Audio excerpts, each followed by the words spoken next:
He would never have believed it if you told him a year ago, that he'd be standing in an empty shop with a baby in a pram, seriously considering putting in an offer.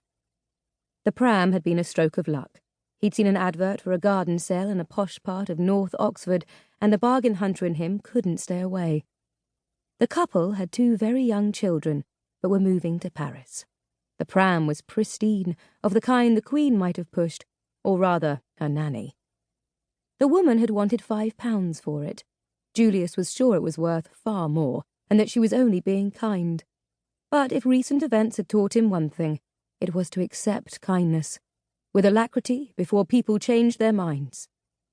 So he bought it and scrubbed it out carefully, even though it had seemed very clean already, and bought a fresh mattress and blankets, and there he had it, the perfect nest for his precious cargo, until she could walk. When did babies start to walk? There was no point in asking Deborah, his vague away with the fairies' mother, ensconced in her patchouli-soaked basement flat in Westbourne Grove, whose memory of his own childhood was blurry. According to Deborah, Julius was reading by the age of 2, a legend he didn't quite believe, although maybe it was true, because he couldn't remember a time he couldn't read. It was like breathing to him.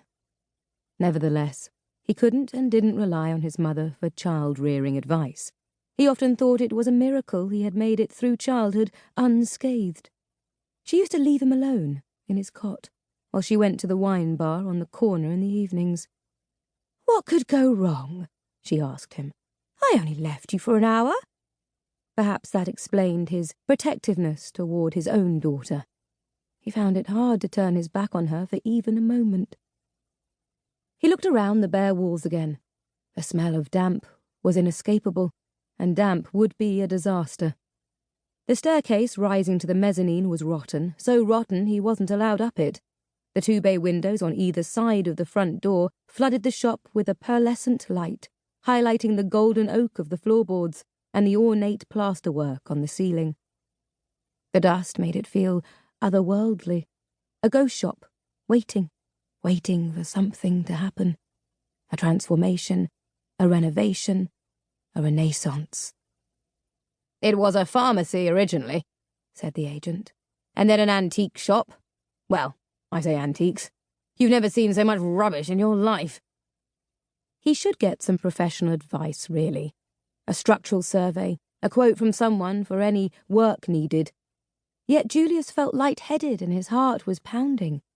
It was right, he knew it was. The 2 floors above were ideal for him and the baby to live in. Over the shop. The bookshop.